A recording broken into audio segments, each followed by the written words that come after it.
afternoon. I'm Al McFarlane. Welcome to The Conversation with Al McFarlane. I'm glad to be here and glad to have you along as well. Got a great program today. Two people that are legends in their own right. One is from here, Minneapolis, my friend, and freedom fighter. Brother Spike Moss is here. He'll be my first guest today. And then later in the day, the legendary George Wallace, comedian, activist, elder, leader. So, as I've always promised, a robust conversation. Before we begin, I want to remind you to support this work by going to the YouTube channel, YouTube Insight News, and becoming a subscriber. We want to grow our subscriber base to about 1,000. Right now, we are at several hundred. We want to grow that quickly. You can help us by taking a minute. You may be with us on Facebook. You may be with us on LinkedIn or on YouTube. And whichever platform you're on, thank you for being here. But do us the favor of getting over to the YouTube Insight News channel and subscribe there. That's how we'll grow our numbers and be able to watch the progress of our growth. Well, let me start today with bringing in my friend Spike Moss. Spike Moss, how you doing, man? Real Good great, to see you. Welcome to the conversation. You have to shift yourself to the left or to the right to just a little bit so that you're centered. There we go. Here? Yep, there we go. There we go. So listen, Spike Moss and I have been around for a long time. He longer than me. Spike Moss has been and remains a leading voice, a leading champion for human rights, for human decency, for human dignity, but in a way that is both assertive and demanding. He's not asking, he's telling. And he's been telling our community, our people, our elders, our young people, and telling the world that we have to have our fair share. And our fair share, from his point of view, and you'll hear this, applies to our activity in every arena of community. It means economics, it means politics, it means health and wellness, it means social opportunity, it means jobs, it means housing. And so we'll talk about that today. But Spike has had a long and illustrious career. Many people, I would say this, Spike, are afraid of Spike Moss. And for years and years, you underwent castigation, even in our own community. People who thought you were, quote unquote, just a rabble rouser, just raising a lot of hell. And they wanted our people to be quiet and go along and get along. You resisted. You said no. You've always been forthright and strong in standing up for our people, our culture, and for humanity. So, brother Spike, welcome. Good to see you. Well, thank you. Glad to be here with you. And let me ask my producer to change your title. I know you're at Artiste's Shop, but let's put the right title on there. Yasmin, put Brother Spike Moss's name in his label there. Spike, let's talk about what you're doing right now. There we go. Thank you. What you're doing right now in activism in community. And again, I have to have you move to your right just a little bit so that you're centered. Yeah, there we go. And stay in the center of the screen. Mainly, I've been helping out wherever I can help out. The last, now about a year and a half, I've been working with our governor on behalf of our people and the changes and things that I think that we need. And that was a request of his, could I help them? And I made it clear, I'm interested in helping them help us. I mean, for Minnesota to be in the top 5 worst states for African Americans in the entire country, right on the heels of Wisconsin, #1, we #2, Iowa, #3, Illinois, #4, Michigan, #5. And you know me well, Al, I've said for years, the Midwest is the worst place in the country. I call Minnesota, Mississippi up north backward. But I always have said everything is south after Canada anyway. And the last year and a half, working with the governor to make changes that will impact the lives of African Americans in the state of Minnesota. I started out with the reality that a Black woman with children would be denied a mortgage of $400, $500, $600 a month for a home debt to income. She doesn't have enough income. But be allowed to live in a single bedroom apartment for $1,000, $1,250. Nobody bring up her income. Nobody give her a break. After we talked about that a while, the governor thought the way to fix that problem, because of redlining, we got redlining here. We also have the worst banking system towards African Americans in the entire country. The leading bank, of course, is Wells Fargo, and after that is U.S. Bank. So it's impossible for us to keep up with mortgages when you live in a state where 74 to 76% of the mortgages belong to the white majority, and you don't have half of 1%. No different when you look at the economic base that you survive on, which creates the jobs and the businesses. Minnesota whites, from the top of the state to the bottom, are 99%, 99.5% of all the businesses. We're not half of 1%. That's how bad oppression is, racism is, systemic racism is, denial of opportunity, and redlining. So we're fighting on that level to deal with the fact we want those mortgages, but we want those women help first that have children that have very few avenues other than you exploit them 80 to 90% of their income to rent somebody else's apartment for a family of 3 or 4 one bed. So we want to bring that to an end. The next thing that happened, we had unfortunately lost a child of 10 and a child of 9 and another child all at the same time who now has no quality of life, who survived. I then did an emergency meeting over there in which I talked to the governor about putting those black patrols on the street in our community, getting the hot spots where the trouble are, but the trouble is to shut it down. And he agreed to start out with $2.7 million to put those patrols on the street. I'm now on my way to put programs of teams of adults, 3 women, 3 men in the schools to speak to our kids, to change the direction in terms of drugs, in terms of gangbanging, assaults, murder. We had hit over 700 carjackings. Too many of them were black women. You give them the keys, you take the car, still beat them or shoot them. So I had to move kind of away from my arena of fighting for freedom and look at our problem of what we're doing to ourselves. But I will never leave the fight for the freedom and justice of our people. I'm looking at the madness of where we are. One of the reasons I wanted to get the patrols back up and running, it is clear in my mind, Al, that the KKK has been in business since 1816. 1816. It's now 2023. We have now killed more black boys than the Klan has from that time to the day. We went to the Vietnam War for 5 years. We were 7% of the front line. We've now killed more black boys in the Vietnam War. Al Capone was famous for the massacre, Valentine massacre of 7 people. Last year, in the state of Minnesota, on one day in one club, we shot 16. The same day in one club in Minneapolis, we shot 11. I had to kind of move my focus on this battle because as far as I'm concerned, we won our freedom from slavery. We won our freedom from Jim Crow. But our next battle and our biggest battle will be us against us. If we don't get a balance, if we don't get order, how can we fight against this injustice, this denial of opportunity and freedom until we can allow each other to live? That's a lot of territory to cover, Spike, but thank you for that intro. I want to go through the items you mentioned one by one. I want to start with the legislature. Right now, Minnesota has been talking about, and we've been talking about every week, every day almost, the fact that there is a $16, $17 billion budget surplus.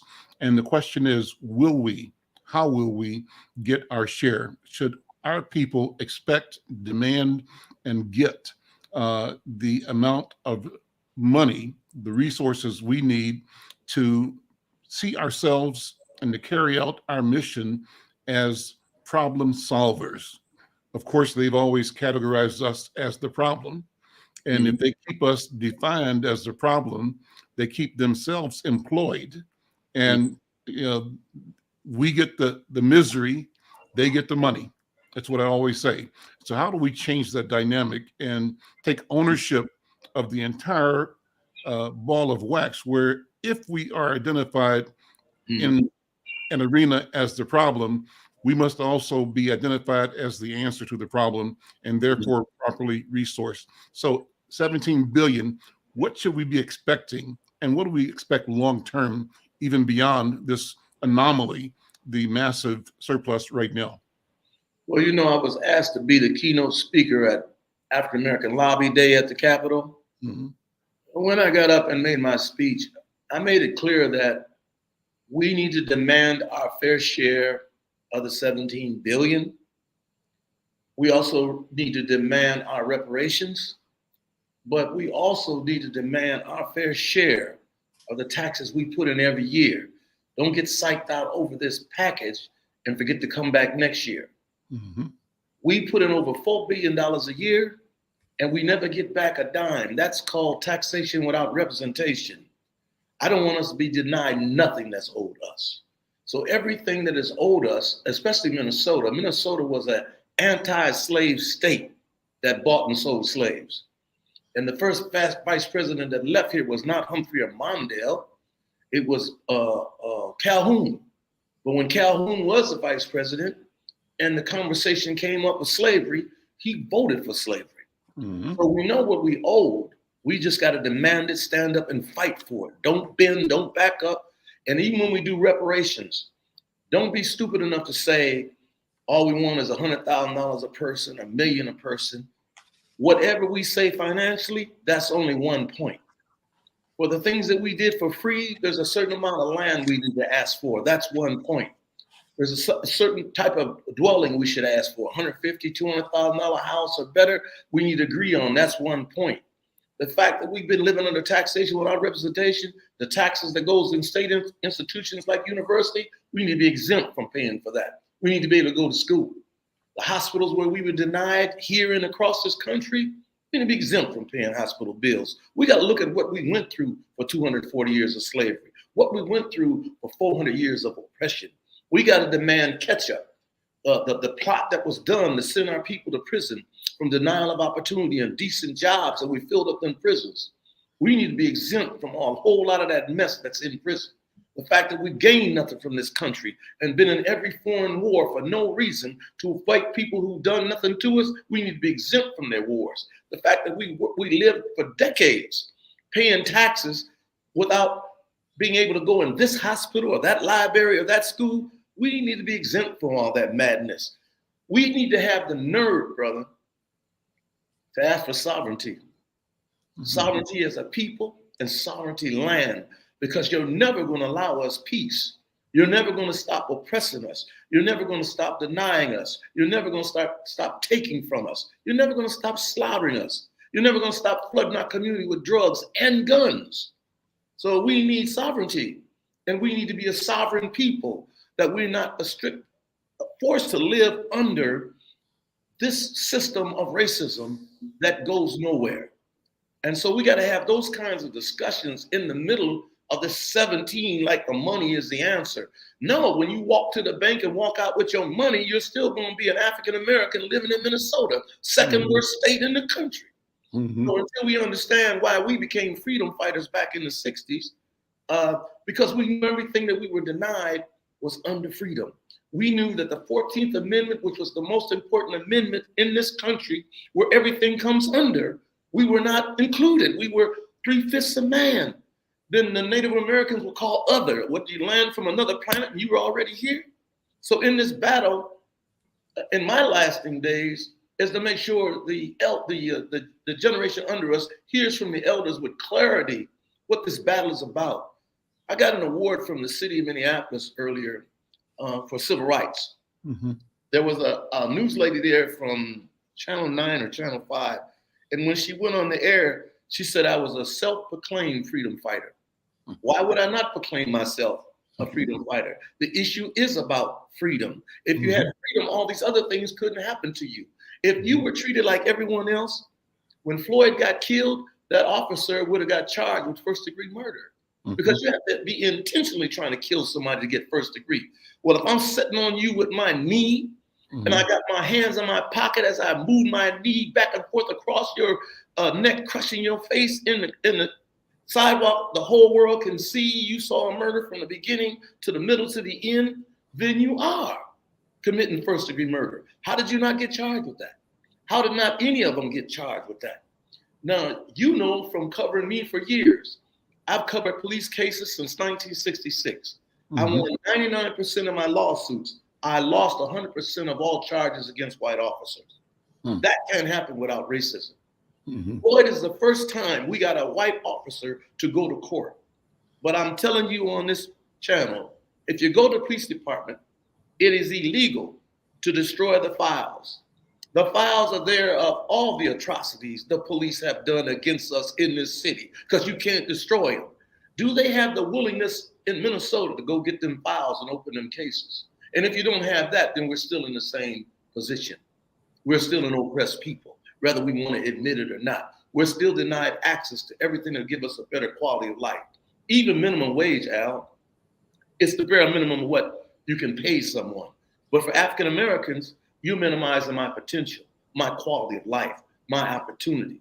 You keep your minimum wage. I need to get what I need if I have to build it myself. And we have to have the mental capacity to understand other groups have come here and built their world here. We have to do the same, build our world here. I will admit we'd have a better chance with sovereignty, but we still have to do it. Let's go back to your history of working in the civil rights, human rights in the movement. When did you start becoming an activist? Probably in Missouri, right, where you were born. Well, it happened, I started feeling this way in Missouri before I got to Minnesota, because as you know, I was born in Jim Crow. So my mother and all of her brothers, they were born in my grandfather's house. So when I and my sister under me, we were born in my grandmother's house. That's the beginning of the story. If you go in town and cross the train track, there's a hospital right there. My mother and them had to go 170 miles to the nearest hospital that accepted blacks, which was the reason a good 30% of her family didn't survive the journey in a car. You don't send an ambulance that far. You die in the car like my mother's oldest brother. My first 3 brothers and sisters died on that table. If there's any problems, the midwife, she puts a face cloth around a spoon or a butter knife, and you bite down and she hollers, push. If there's any bleeding, any problem, there's no doctor, there's no nurse. So I lost my first 3 brothers and sisters. I survived. So my mother gave me her middle name, my father gave me his middle name, because I was their blessing and their miracle. So I started out in trouble because of my skin. My mother was in trouble on that table because of her skin. She made sure that I was taught that on a regular, that you had older brothers and sisters, and this is how I lost it. I said, maybe 8 or 9, my mother must have really wanted to have a kid to put herself through this again, risking her life and my life. And I stayed dedicated to her and my father my entire life, understanding they were forced to live and grew up in Jim Crow, understanding she was the first in her family to be allowed to go to school. My grandparents were not. My grandparents came from the fields. My grandparents came from slaves. My grandparents came from Africa to Cameroon, from Cameroon to Kentucky, from Kentucky to Missouri. And so when you understand they made all their moves through slavery, not through choice. So my messages of going uptown when I was a little older, because I'm at home every year, and whites only, can't go in the restaurants, whites only, can't go see the movie show, whites only. The Dairy Queen, even though it's a window outside, they cut a window in the side of the building in the back for us to go get a Dairy Queen. The carnival come on the 7th day is the Black Day. All the rides shut down, but the swing and the merry-go-round, no one will let us ride. You already learn you're different from the way you're taught. At 19, we were finally allowed to go to the show, and we got to the door. The show was 5 cents, and they asked us where was our bread wrappers. We didn't have any bread wrappers. If you know anything about the country, it's a bread board and a rolling pin. All Black women made all of our bread. We had to go uptown, turn over trash cans to get the bread wrappers, throw them in our back pocket that next Saturday, slam them on the desk, and they didn't know what to do but put us in the balcony. But at least for the first time, we were allowed to go to the show. So when I came to Minnesota and growing up in Minnesota, I'm not expecting to see all these things that I saw in Missouri. And all of that was right here, all the discrimination. On Nicollet today, it's called the Mall, but it was Nicollet Avenue. There's a SS Kresge's, a Powers, a Woolworths, a Penny's, a Dayton's, a Donaldson's. They all had soda fountains that faced that avenue. Mm-hmm. When you walked up to the soda fountain at the napkin counter, the note said, "We do not serve colored people." When they built the projects, they built a park in the middle of it called Sumner Field. Mm-hmm. Sumner Field was a divider. Blacks must live on the east side, whites on the west side, no mixing. Government property in the state of Minnesota. All of that played a role in me. At the time that I was 16, I was already fired up and I could not shut up. I could not sit down. At 17, I'm pushing. I'm pushing with every young Black person that wants to push up, that wants to stand up. When they did the Aquatina Parade, and the police, for no reason, no crime committed. People that don't know, Aquatennial is an annual summertime event, Yes, downtown. hallmark event, downtown Minneapolis, big parade. Their biggest festival. Mm-hmm. And they were telling people to back up and get on the curb, and a young sister, Oxygen, got pushed off the curb. She turned to get back up on the curb, and the officer called her the N-word and said he was tired of you stepping out in the street. He started beating her with a nightstick. That was the turning point in my life. That was the day I made up my mind to go to jail, to stop him. You see what I'm saying? When people knew me for a lot of reasons, they joined me. And that was our first fight. However, that was our first rebellion because we fought from downtown all the way back home on the north side. We are the only city historically that had 6 rebellions before Floyd died. When Floyd died, we had 3 more. And the reason we've had so many rebellions, we know there's no justice given here. We know there's no hope. We know there's no one to take it to. We know there's nobody to care. So we broke a record that even Chicago don't have, LA don't have. We had 6 rebellions before Floyd died. And we had 3 more on his death. So all of that played a role in my development and standing up and learning about the things we're denied and not allowed. And those were the things that created problems for me, all of those things. And so talk about the rebellions. How does the rebellion form? What happened? So the cop starts beating the young Black woman, the Black girl. Then what happens at that moment? How do things develop? It became a free-for-all or whatever. All of them started joining in, hitting this little girl. We didn't even know she was 14 to the next day. And we were on the other side. Not just one cop, a bunch of cops. They all started joining in. Mm-hmm. So, you know, when you're a teenager, you don't understand you can die. Mm. We had that mentality. We weaved our way through the band that was going by to get over there, and we started grabbing nightsticks and knocking them down. When you're young, you don't even think about dying. And we fought, boy. We fought all the way down to Washington Avenue, all the way back over north, and we fought all through that night to 2 in the morning, bricking and everything. You know what I'm saying? And the next day, for the first time in our history, a white mayor came to the Black community in our history to ask what the problem was. Art Napoli? Art Napoli. Yeah. And he understood. And that's why he tried to make a difference. And one of the things we demanded was a building where young people could come to be a place of our own, where we could find peace and be with each other and be safe. And they gave us this building that Fishing Unlimited used to own, and we remodeled it and named it The Way. Clarence Benford said, "Let's call it The Way." And I said, "Well, what are we going to call it The Way for?" He said, "The way out, the way to a new day, a way to freedom." Mm-hmm. And so we named it The Way. And that's where we built our foundation. That's where we built our movement. That's where we built the Shaka Zulu Warriors. That's where we built the Soul Patrol, the Black Patrol, all these things. That's where our music school was, where Prince and all of them came from. Everything's right there in that building. You know, Miss Black Minnesota, Little Miss Northside, Juneteenth, Youth Appreciation Day, Northside Summer Fun Fest, Each One Teach One, Operation Chain Gang, the Legal Rights Center, so Black people could get free lawyers that belong to them rather than a public defender that may or may not. All these things came out of there, you know. The whole movement for human rights and civil rights came out of there. What about the riot, the rebellion, not riot, in, I guess, 66, 67 on Plymouth Avenue?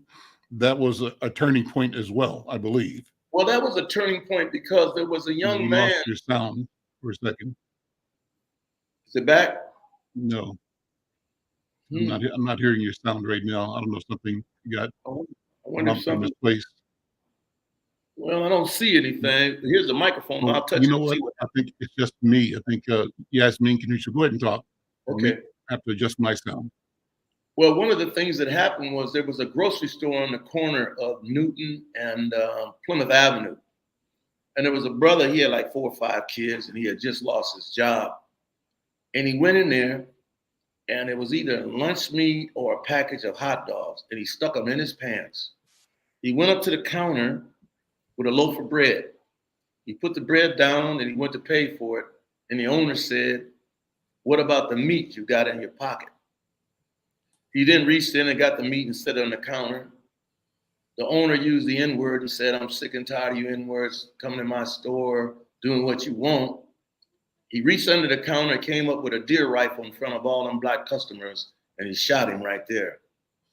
So as the word went out to the street, What was the address where was that building again? right on the corner of Newton and Plymouth, where the bank was built later. That was a supermarket with a bowling alley underneath it. Okay. And white owned, of course, all white workers, of course, in the middle of your community.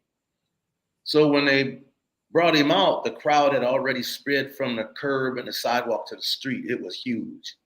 They brought him out on a gurney, and right in front of the people was his right arm that fell down off his body like he was dead. He went limp, and it went up right there.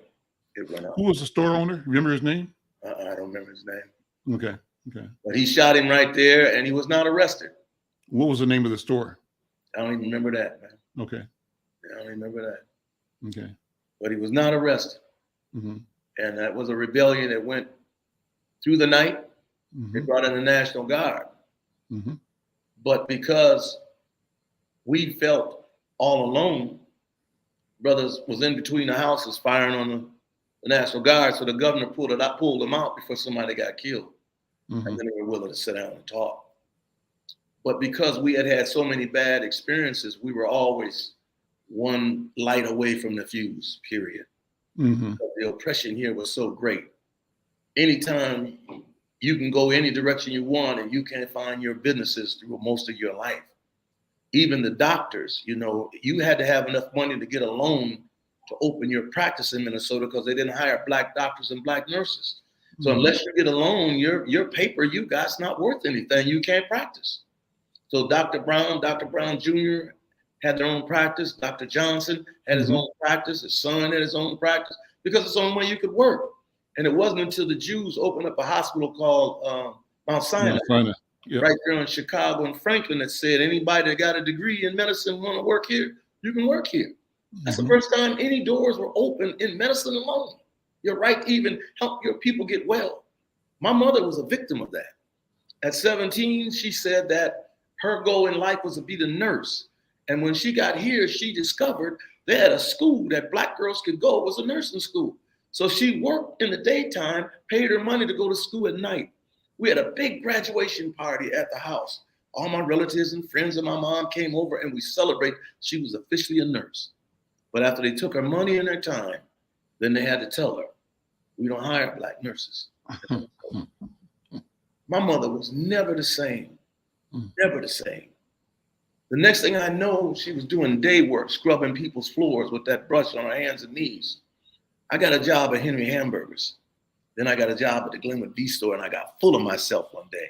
I'm gonna take the bus and go over there where my mother works, and I'm gonna get my mother up off her knees and tell her to take whatever check she want. You a nurse, you ain't got no business on your knees scrubbing the white people's floors. I rode the bus over there, Al, I was all excited. I knocked on the door, I told them who I was. I'm there to see my mother. She's back in the bathroom. She's in the bathroom on her hands and knees with that bucket. I said, you get up now. I got two jobs. You tell me what you want. And I reached to pull her up and she said, son, she never put her hand off the bucket or that scrub brush. She said, I'm all right, son. Al, I pouted all the way home on that bus. And I couldn't understand why I couldn't rescue my mother. It took me 3 or 4 months before I came to realization these people had broke my mother. My mother thought she was a day lady, a scrub lady. She's a graduated nurse. To this day, I've never gotten over that. And, it's the same as a lot of the doctors and dentists who were railroad porters. That's how people make their living, being servants on the railroad, even with a college degree or advanced degree in medicine. That's what was accepted.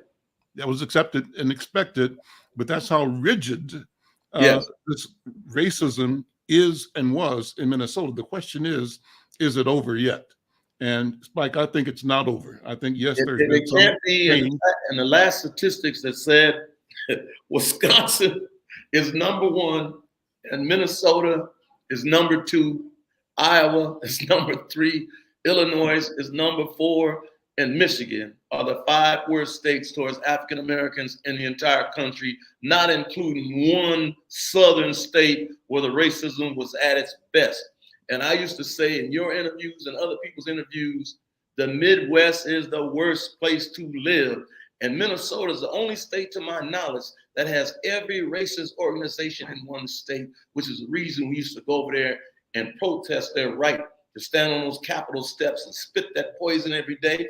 I don't know if you remember when I took a Paul Wellstone over there with me, and it was in the paper and all of that, standing up against all those racist groups and their right to spit all that poison, because these organizations are from one end of Minnesota to the other. And I used to tell people even back then, Minnesota was averaging 24 to 26,000 Klan members. Wisconsin was somewhere between 26, 27. And Illinois was between 30, 34, and Michigan was 60,000 and more, which meant that area had more Klan the entire South. Active Klans. Yes. So, Spike, I've heard you recently talk about the level we are at right now. While on the one hand, we have to keep pressing in the struggle for freedom, we also have to be mindful of the impact of racism and the destabilization of our families and our communities, of our children. And right now, the discussion is, are Black children out of control? Are we our own worst enemy? I've heard Brother Farrakhan say, don't count Black kids out, because these young people are fearless and they are the future. Right. But at the same time, you talk about all the carjackings, and that's in many cases our kids, as you said, hijacking Black women and doing violence to them as well. So where are we right now? What's going on with our internal in our community? Well, you got to look at a conspiracy that took time. You remember in the 70s, the exploitation movies, where they were showing us it's all right to be pimps and sell dope to your people and poison them and beat our women, call our women the B word, call ourselves the N word. And we walked out the movie talking about how good the movie was. And then we ended up imitating and emulating everything we saw in those movies. We had to get through that. Right after hip hop, rap came, and we started again degrading ourselves, our people, our women, or even suggesting that we shoot one another and kill one another. This has been a steady message to the generations behind us of the disrespect to have between each other. Now, look at Ronald Reagan when he was president. He made the stupid mistake of saying this, and then he did it. If you can go to the bathroom and feed yourself, we should no longer take care of you in an insane asylum. He emptied insane asylums all over America, tore them down, sold them, and abandoned them. He put those people on the street. They're in the bushes. They're on park benches. They're sleeping in abandoned buildings, houses, cars, down in the sewer. And we immediately, within days, renamed them as homeless people. And we forgot who they were. They made children all over America with total mental illness. Within years, 15, 16 years, a white man went on TV and he said these words: there's a new drug coming. It's going to be called crack cocaine. 25 to 30 years from now, the children who are the victims from their parents' abuse will have learning disabilities, can't sit still, anger management issues. They made children. Both groups have dispersed those children to be the parents of the last 2 generations.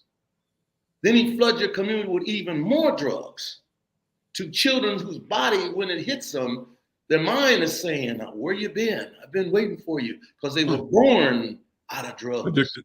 Yep. Then he turns around and gives those people more drugs and guns. So the conspiracy is all in there. First place, you took away our quality of life, our humanity, the men from the homes, our responsibility. And then you planted and replaced hate of self. Remember these words, Al.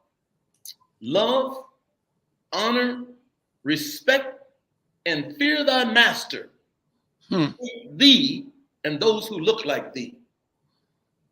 What are we doing? Love, honor, fear thy master. Where do we go from here, Brother Spike? I think we still operate. I believe, I know we operate with a sense of positivity, and we know that we must and can, and that we're going to win. That victory is both inevitable and imminent. That's the message I have. What do you say? I say that the institutions that brought us this far, how we got over, are still there. We built them. Go back to those churches. And just like the Jewish population, make sure your Saturday is the day you teach young black boys what it is to be a black boy and what you expect, what your expectations are of him, so he can be successful once he knows who he is. You ain't no N-word. You ain't no Negro. You ain't black. You're an African American. You ain't no color. You're an African American that came with a rich history. We have to teach that, his culture, his history, his language, to build back the pride that he took from him. It's the equivalent of taking a glass of water and dumping it out and replacing it with a glass of mud. That's what happened to us. You dumped out the African and replaced us with nothing. And we're running with the nothing. So we now got to challenge the nothing and rebuild the African American in us that loves again. There's nothing more painful for a person like me to see, Al, than a black man hate himself to the point that he hates his women. That a black man hate himself to the point that he hates his babies. We ain't never been there before, Al. Our mothers and fathers loved us, cherished us. If they had to work 2 or 3 jobs to take care of us, they would have did it. We got to go back there. We got to have their love. We got to have their understanding. We got to have that situation that says you can do what you want. You will not break me. You can do what you want, but you will not make me sit down or stand down. We got to build that generation back. Get up, stand up, and never shut up. We got to rebuild them. Get up, stand up, and never shut up till we get back to where we're supposed to be. But that responsibility, even though he did this to us, it's our responsibility to reverse it. It's our responsibility to keep it out and not let it in. That's our responsibility. So you go back to your institutions that young people seem to turn their back on today and trash today, and you ask for that space. And you get down there. Hopefully the religion hits you too, but you get down there and rebuild the manhood of African-American men and women. You rebuild it with the pride and the respect of being the first people. Don't let somebody make you think you the second or third people. You know yourself, Al. You can't put no dog and a horse together and make no pony puppy. 2 different species. A man and woman anywhere in the world will make another human being. But you know also factually, no white man and no white woman has ever made a dark skin or brown baby. It's virtually impossible. We're the only people that can make a snow white baby called an albino. That albino has no pigment and no melanin. 2 of them will make this person called a Caucasian that we took to the Caucasian Mountains, that people call the Caucasus Mountains, and they're the ones that came down from the mountains after being called the caveman and created the villages of Europe that became the countries of Europe. So as a beginning of life, our people don't know that. We gave birth to humanity before the water came and the land was the bridge that spread the people out that we began, and we act like we the horses behind when we the head. So you have to go in that church and teach our people who we are as first man, as first woman, who created this thing called humanity. And then we got to recognize that that black woman, when you look at her, that's the first wound that life came through. How dare you call her an H or a B to her face and think you got the right to do it? The mother of humanity. You got the right to do that. And you do it because you don't know your history. No one has taught you who in the heck you are or your greatness. You don't even know we the inventors of math and first writing, the first schools, the first colleges and university, city of Timbuktu. You don't know most of what people do today came from you. And there's so many areas that I could go in. You'd have to bring me back every week to talk about the great things that came from Mother Africa. Let's do it like that. Spike, thank you, brother. So good to see you as always, and so wonderful to hear you. And I think that we have to keep this conversation going. Hang out, and let's talk after the program. I want to switch now and pivot to my next guest.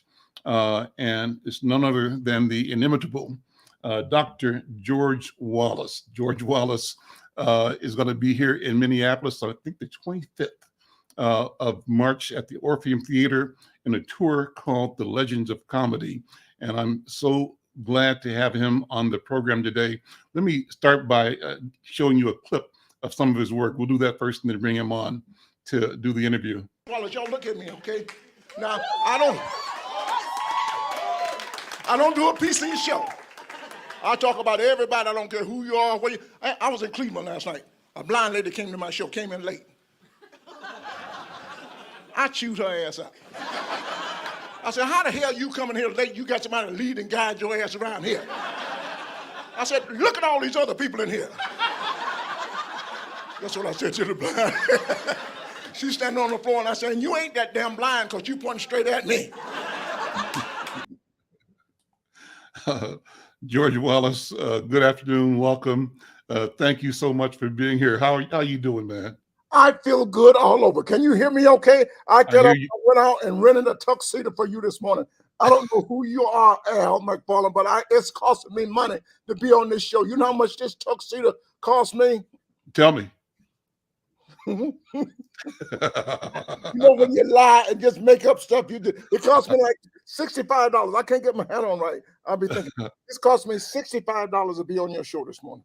Oh boy. Well, we're honored to have you here. You and I met before.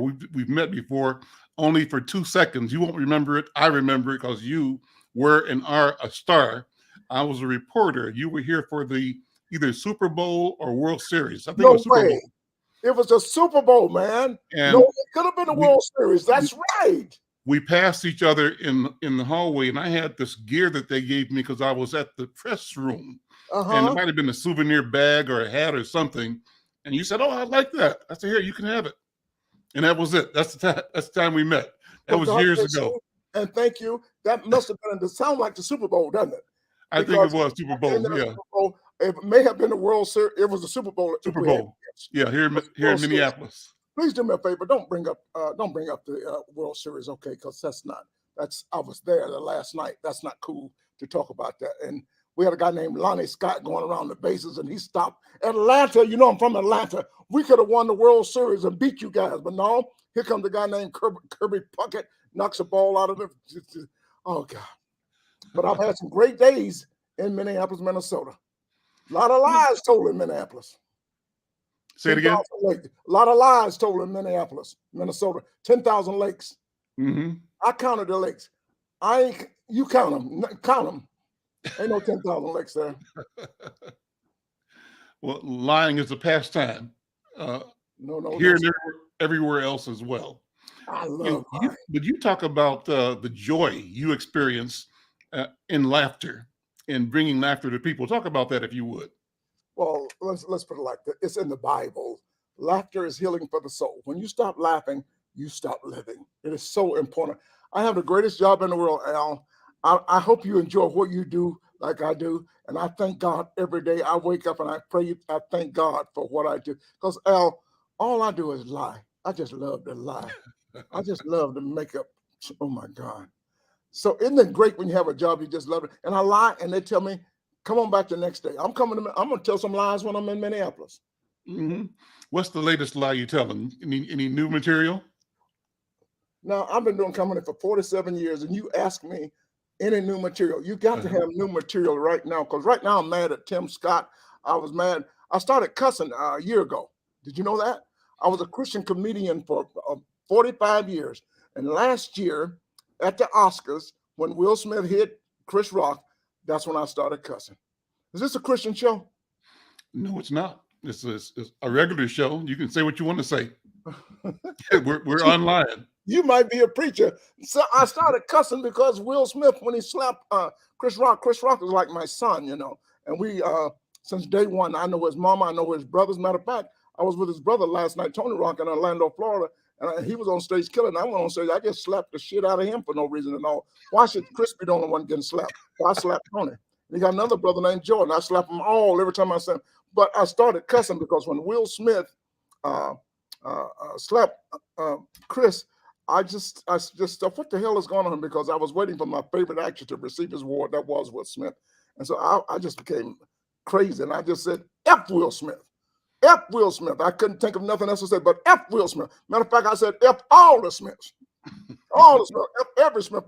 F all of them. His wife, Jane G.I. Joe, to help with her. F her. Them two little weird ass kids, Willow and Willette. F them. F all the kids. Emmitt Smith of the Dallas Cowboys. F him. The Smithsonian Institute. F that institute. Mr. Smith goes to Washington. F all the Smiths. All the Smiths. Locksmith. F them. Blacksmith. I started just cussing. And when I'm on stage, and you know, Smith is the #1 name in the world. Yeah. And I say, is anybody here with the last name Smith? And they go, yeah. I said, and F you too. So I started, now that took me into, I'm from Georgia, that took me into the Walkers. F the Walkers, Herschel Walker, F, he made me so mad, F all the Walkers, Junior Walker, F him, Johnny Walker, fuck Johnny Walker red, Johnny Walker black, Johnny Walker blue, fuck them all, fuck all that Walkers. My 3rd grade school teacher, Miss Lula Mae Walker, fuck her, fuck Walker, Texas Ranger, all of them. Anybody walking on a Walker, they F with y'all too. We got some new material, so. That's funny. So yeah, I'm cussing now. So all the preachers out there, especially I'm in the Pentecostal church, they cuss too. Yeah. Yeah, but it's gonna be some fun. Let me tell you something. It's time for laughter. COVID's had us in for 2.5 years. Now it's time to come out. And it's a grown folks show in Minneapolis. This is for legends. This is J. Anthony Brown, the craziest man in the world. Michael Collier, he says he's the funniest man on the planet. But I'm getting paid more than he is. And they had Dale Gibbons. This is one of the queens of comedy. Listen, Minneapolis, Minnesota, St. Paul, the capital over there. Y'all need to come out and put some, especially in Minnesota, you need laughter in your life. And that's what we bring. And it's an honor to be able to make people happy. Al, you know, when I say happy people, it makes me happier. And just looking at you with that smile on your face, and you gave me a gift and I didn't even know you. Now, see, that's a blessing right there. Well, it was an honor to meet you. I mean, you've been a legend to me for all of my life. I'm probably the same age as you, a little bit younger, maybe not. I might be older than you, but I know. I'm 99. I'll be 100 on the 25th. Well, I'm a lot like you. I'm almost there with you, brother. I will be celebrating my 100th birthday on the 25th. And where are we at? The Orpheum Theatre? Orpheum Theatre. I just can't wait to get there, man. It's going to be a lot of fun. Everybody come out and check out the Orpheum Theatre, the legends of comedy. I'm talking too much. Are we taping? We're live. No, we're live. We're live on. Be quiet and let you talk because I talk too much. No. We're live on YouTube, live on Twitter. We're live on Facebook and live on LinkedIn. So we're hitting a bunch of streams at one time. Technology is cool, you know, but how has comedy changed for you in over the course of your career? I was watching a lot of your stuff last couple of days, just getting ready for this interview, and you have always been amazing, daring, way out, way forward, and bold, audaciously bold. Because I'm saying, did he say that? Yeah, you said it. You know, and you look at the people in the audience, white people, and you talk just like you're talking to me. It's amazing. I got you. My glasses are crooked for some reason. They won't stay on my head right. So sometimes I look like Richard Pryor. I say cockeyed Jr. But I love comedy, and every day there's laughter in your life, whether it be politically. So that's my job, is to take to make it funny. It can be as serious as it can, but there's always a twist. There's Byron Allen once said, "There's no question that cannot have a funny answer," and that's why I will tackle any subject in life and try to make it funny. And that's an art that I love and I'm blessed to have. And just going on stage, like I say, and just seeing happy people. And they get a show that makes them happy too. Forget about your bills, forget about your problems in your home, your little badass kids. Come on, just let it all out and have some fun. So I constantly change every day. There's going to be they're getting rid of the Cowboys. What's the name, the runner down there today? They're getting rid of him, and he's so they don't have to pay him $10 million. He played 7 years. Not Zach. What's the guy name? Is it Zach? No, Zach is according to running back. Okay. Freak. See, these kids got these new ass names. You don't even know who they are. They got these names, but they're getting rid of him. He's going to find a job. I hope he's happy. I hope he saved his money. And so we're going to talk about sports and football players and just so much to make funny. And I just mentioned his name, Zeke and Zach. See, these kids got, and especially the rappers, they got all these names, and their names means I'm going to jail. I'm going to get in some kind of trouble. You got I can't even think of the names out there. You got Dr. All these doctors. I'm not thinking well this morning. My head is going crazy. Let me ask you a question. You got Kodak Black. You got Betty Wap. You got all these new names. And Shady, little baby, big baby, my baby, your baby, my mama baby, little baby, ooh, baby, baby. Got all these different names. And Rihanna, she's making more money than anybody in the world. And I watched her in the Super Bowl. And being a man, you can't say what you want to say. I was going, that girl pregnant. I don't care. They said, no, it's not. That's baby fat. I said, she had the baby 3 years ago. That girl is pregnant. So I'm sure when I get to Minneapolis, I'm going to go get me some ribs. Is that Market Street Ribs still open? Or maybe a new place now. I haven't been there in a long time. I'm going over Market Barbecue. There's a famous place in South Minneapolis called, what's the name of it? There's great barbecue here. I can't think of the name of it right myself either, but it's Ted Cook's. Ted Cook's Barbecue. Tell Ted to get rid. First of all, let me make it perfectly clear. I love barbecue. I'm a connoisseur of barbecue. I want to go. I like to get barbecue, go to a place where somebody just got shot. That's when I know. That's when and you don't know what is blood or barbecue sauce, and he's just kicking. That's where I want to go. Some real good. That means they're serious about it. There's a Jamaican restaurant. Do you like Jamaican food? I had some jerk food the other day here in Atlanta, and it was good. I had the rice and the beans, man, and the oxtails. It was really, and cabbage. It was really good. Really good. Couple of three excellent places. One I've been going to almost every day. I'll be going there in a few minutes when we get done with this conversation. Called Nanny's Jamaican Kitchen. Superb, excellent. So while you're here, check it out as well. So let me ask you, my daughter went to a Cat Williams concert a few days ago. They were here, not concert, but a comedy show. Yes, sir. And the one thing she told me is that there was so much weed being smoked. Yeah. In the arena. They were in the arena downtown. Is that happening around the country now? I haven't been to a show myself for years, but is that something new that's happening where people are allowed to smoke and they smoking weed, and does it affect the performers or anything? It's happening all over the world, not only at concerts, but places like I stay in a hotel in Los Angeles by the airport, and I've been staying there for years. And in the last year, it's just crazy every floor. And I don't smoke, okay? So it affects me like that stuff stinks. And you get a high walking around. But I imagine at a Cat Williams concert, I imagine everybody had a good time. Everybody had a hot time, No matter, they didn't hear a word he said, but we had a good time. She said it was a good show.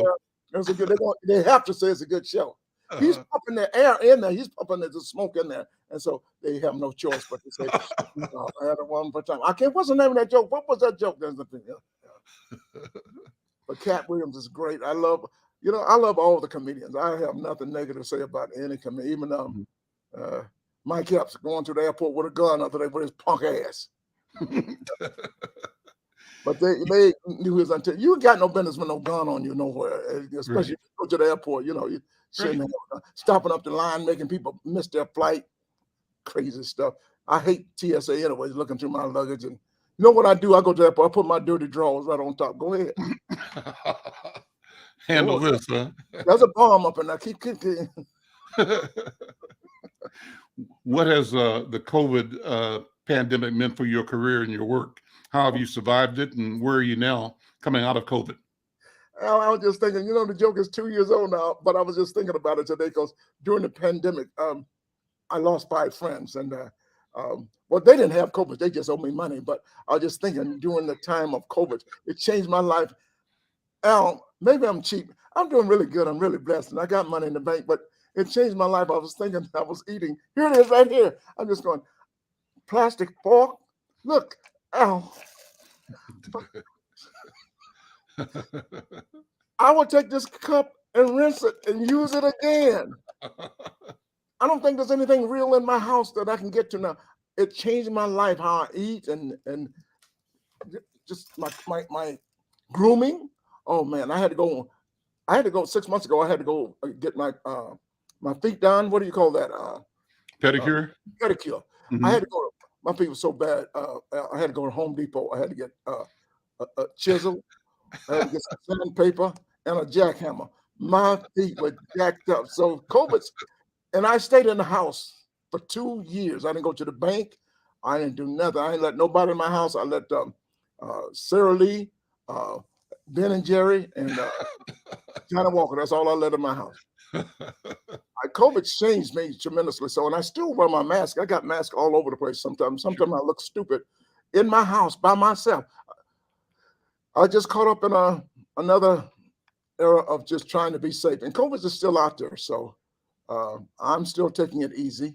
But I'm still trying to tell these jokes, and it put me online during COVID. So I still told jokes. We did some concerts for the troops across the world, military. I love that, and I did some concerts online, and I wrote a lot of material, and I'll be doing some of that material when I get to Minneapolis. You've worked with and have mentored masters in the craft. Walk us through the people that influenced you as an artist, as a comedian, as a presenter, and who do you see following you, taking cues and lessons from you? There's so many young cats out there that are so good. You know, like I mentioned, the Chris Rock. He was washing dishes when I was on stage. You got a kid out there named DC Young Fly, just going stupid crazy. He's from Atlanta. You got these young ladies. Lunel is killing. I was talking to Lunel last night. I was with her in Las Vegas on Saturday. Went on stage with her, and she's amazing. She's unbelievable. What I like about Lunel, she does not have to do jokes. She can just talk and just listen to her voice, and she's so professional at being a comedian. And I'm writing a new TV show now. Actually, I start shooting a new TV show called Clean Slate. We might change the name of the show to George Wallace and Laverne Cox, but Laverne, I wanted Lunel to be on my TV show, so she just read for that. That's how much I love her. But there's so many comedians out there. I don't even know whether I want to say they're young or not, because I've been working with DL and Cedric the Entertainer for years. And I work a lot, so I don't get to see a lot of the young entertainers. But you got a guy out there, used to be a pharmacist in Chicago, LeVar Walker. We got great entertainers out there. You got some young kids coming up. Daphne, I forgot her last name. Some beautiful young ladies coming up that are just killing it. And it's all about comedy. Put laughter in your life. Now I'm living by 5 L's: love, live, love, laugh, listen, and lie. Lie. Let's leave it right there, brother George. Dr. George Wallace, thank you so much for being here. The show is going to be on the 25th, I believe, right? Yes. Saturday, March 25th, 7 p.m. at the Orpheum Theatre. Don't miss it. You need laughter in your life, and you will get it. And all right. Church people too. We wanted the church people to come out because the preachers love to laugh. People in the church love to laugh, and they're cousin in church too. Yeah, they are. At communion, they got a thing at communion where the wafer comes in a little plastic container with the wafer on top. Right. And by the time the preachers are let's eat and drink together, you got little old ladies on the motherboard in those white dresses. They're trying to get the wafer off, and they just going, "This is some bullshit right here. This is bullshit." So they be cussing in church like you won't believe. And I was clean for 46 years because I'm a Church of God in Christ, and I just say, everybody I know cuss but me in the church, you know. So we're going to talk about all of this. I guarantee you laughter on the 25th at the Orpheum Theatre, and I can't wait to get there. I'm coming. Be ready for me. We got to go. Brother George, thank you so much. You get in for free because you gave me that bag when I first met you and you didn't know me. You know what? Right. You can bring up to 10 people with you on my part, okay? You get 10 of your closest friends and I got you, okay? Got you. All right. When you get, I won't know who the hell you are.